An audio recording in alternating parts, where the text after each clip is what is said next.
Boom! Yes, folks. So we are here yet again for the second video in our series of clips where we're talking about strategy with respect to the CSEC exam. Alright? Now we're going to start by first going into a brief discussion of what the syllabus used to be before, and then from that we go straight into what it is now, and then we slice up the time to formulate some kind of strategy going forward. So back in the 90s when I was a student, we had 6 questions in section 2. So we had 8 questions in section 1, 6 questions in section 2. We had 3 sections, relations and functions, geometry and trigonometry, and then we had vectors and matrices. And out of those 6 questions, we could do any 2 questions. So what most people would have done, they would have done the 2 questions in relations and functions, and that was it. They settled with that. So in other words, you ignore 2 whole sections in section 2 and you can get a 1 doing that. So the exam evolved. The folks at CSEC say, aha, we had to fix this. So here what they do. They whittle it down from 2 questions in each section to 1 question in each section. Same 3 sections in section 2. 1 question, and you have to do the same 2. Excuse, but now it was 2 out of 3 as opposed to 2 out of 6. So you no longer had the luxury of ignoring 2 whole sections in section 2. However, what most people did, they chose to ignore 1 section, which you could have done, right? Because there's only 2 questions they could do. And the section that most people would have ignored would have been section 3, which is the section on vectors and matrices. So in other words, you had people getting 1s and they didn't have a clue about vectors and matrices. Fine, no problem. So the exam evolved yet again. And now we have the present situation, which started in June of 2018, where we have same 3 questions from the previous episode, the previous version. Same 3 questions in section 2. But now instead of doing 2, we have to do all 3. So in other words, the exam has now become a do-all exam. You have to do every question in section 1, which was always the case. And now the same thing applies in section 2, where you have 3 questions to choose from, and you have to do all 3 questions in section 2. So now to get a 1, you have to touch vectors and matrices. You no longer have the luxury of ignoring a topic. That's a separate discussion. So with that in mind, we could now set about the task of dividing up the time so that we could formulate some kind of strategy going into the people exam. So we know that the exam is 2 hours and 40 minutes duration. Good?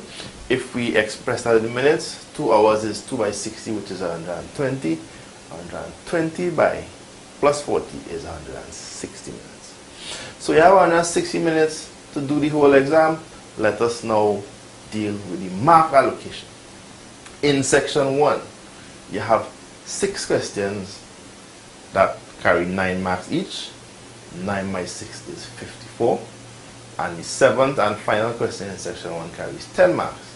So that for all the 7 questions in section 1, you have 54 plus 10, which is 64 marks.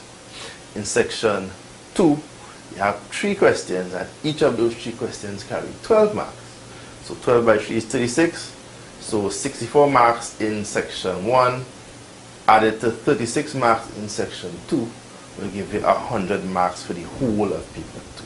So in other words, whereas in past years paper 2 would have carried 120 marks, you now have paper 2 carrying 100 marks.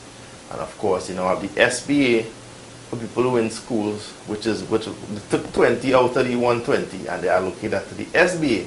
And of course, if you're not doing the SBA, if you're doing it as a private candidate, you'd have a paper 3, which would carry the same 20 marks. So in paper 2, you have 100 marks to divide between all these questions, and we're gonna do a kind of ratio system. So in other words, this is an excellent opportunity to see the application of your ratios that you would normally do in the very first question.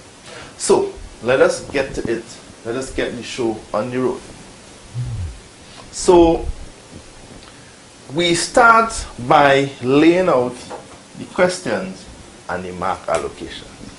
You have 9, 9, 9, 9, 9, 9. As the first 6 questions, that's the 54 marks there.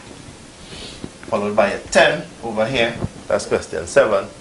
And then in section 2, which we're going to use the black ink for, you have 3 questions, 12, 12, and 12. Alright?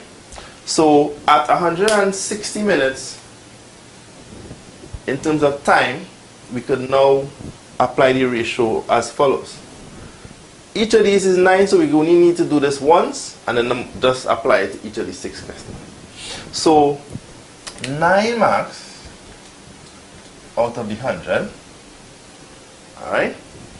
And then you multiply that by 160 minutes. That will give you the amount of minutes for each of these 9 questions. So let me do the maths. 0 into 0 is 0, 2 to 10, 5, 2 to 16 is 8, 9 by 8 is 72 over 5, which is 14.4. That's minutes, alright? We will leave this as 14.4 minutes for now. We'll change that to minutes and seconds a little later on. Our good friend here, question 7, 10 marks. 10 over 100 is 1/10. So 1/10 multiplied by 160, which is pretty straightforward. We know the final answer is 60. But just for the sake of explanation, let us do the calculation. 0 into 0 cancel. 0 into 0 cancel here. 1 by 16 is just 16. So this question is worth 16 marks. And then our good friend over here, 12 out of 100. And then we just apply it to each of the 3 by 160 over 1. So again, we do the same thing. We cancel 0 into 0. Cancel. 2 into 10, 5. 2 into 6. 2 into 12, 6, sorry.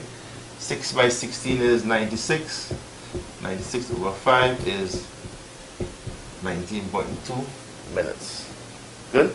So basically what we have here is for each of these 9 questions, the time allotted would be 14.4 minutes. For this question, it's a flat 16. And for these 3 questions, you have 19.2 minutes. Now what we need to do now is express the decimals in seconds, because truth be told, we don't normally walk around talking about 0.2 of a minute or 0.3 of a minute or 0.4 of a minute or 0.6 of a minute or 0.7 of a minute. We will normally talk about half a minute or maybe quarter of a minute or whatever it is. So in terms of layman language, we generally tend to talk of in terms of fractions. We're talking about time, minutes, seconds, hours. Alright? So we could now go from minutes here into seconds where the fractions are concerned. So 0.4 of a minute is, well, 0.4 is 4 over 10, 4 tenths. Let me start with 1/10. We know that a minute is 60 seconds, which means that 1/10 of 60 is 6. So if 1/10 of a minute is 6 seconds, then 4/10 of a minute is 6 by 4, which is 24 seconds. So in other words, the time allocation for each of the first 6 questions here, I'm going to put this in green now, would be 14 minutes, 24 seconds. 60 minutes is 60 minutes, so we don't need to play with that. 19.2 minutes, 0.2 of a minute, let me deal with that. 0.2 is 2 over 10, 2 tenths. So we start with 1 over 10. 1/10 is 6 seconds, so a minute is 60 seconds, which means that 1/10 of a minute is 6 seconds. And if 1/10 of a minute is 6 seconds, then 2/10 of a minute is 12 seconds. So in other words, each of these 3 questions, we would have an allocation of 19 minutes, 12 seconds. Alright? So just to reiterate, alright, you have 6 questions, each carrying 9 marks in section 1. Each of these, the average time would be 14 minutes and 24 seconds.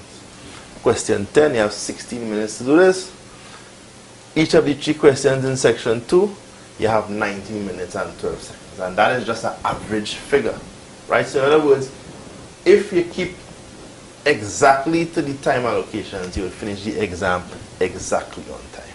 Of course, if you want to finish within the time frame, with a little time to spare, it means that you will have to do at least some of the questions, if not all, under the average stipulated time. So in other words, basically you want to be under 40 minutes for the first 6 questions, the 9-mark question. You want to be 15 minutes or less in question 7 as the patterns question, and you want to be under 19 minutes in the section 3, each of these 3 questions. So that is a basic guide that you can use to make sure that if you could complete each question in that time frame, then you don't have to worry about not finishing the exam. So just to go it over again, right? Just to recap, to repeat. In section 1, you have 6 questions at 9 marks each. Each of those questions, the average time that you want to take is 14 minutes and 24 seconds. And as a general guide, right? Ideally, you want to be under 14 minutes for those first 6 questions. Under 14 minutes for each question. Question 7 is 60 minutes. Ideally, you want to be under 15 minutes in a question like that. In the section 2, where you have 3 questions at 12 marks each, 19 minutes and 12 seconds is the average time for each of those questions. Ideally, you want to be under 19 minutes in a question like that. If you could go even further in terms of being under the bar, so to speak, then that is even better in terms of your ability to finish the exam. Alright, so that is basically it. That is basically it in terms of me going through the whole calculation, so that at the end of this video, you will know exactly how much time you have for each question in section 2 in the maths. And you could use that as part of your strategy, as part of your preparation. So in other words, as you go through your past papers and all of that, instead of just doing the question anyhow and, okay, I'm doing a past paper just to say that I do a past paper, put a little pressure on yourself. Give yourself a goal. Tell yourself, alright, let me see if I could finish this question in 14 minutes. Let me see if I could finish this question 7 in 16 minutes. Let me see if I could finish this section 2 question in 19 minutes or less. That is what you want to be doing. Alright? Now the whole question of your ability to finish the questions is a separate topic that speaks to your own preparation. That is a different discussion for a different time and a different video. But in this video, basically assuming that everything else is equal, and we could just talk strictly about time and your time allocation. Alright? So be aware of it, be cognizant of it. Do what you're doing, do it as best as you could, go forth and do your best. Alright? So keep in touch, look out for more videos coming your way.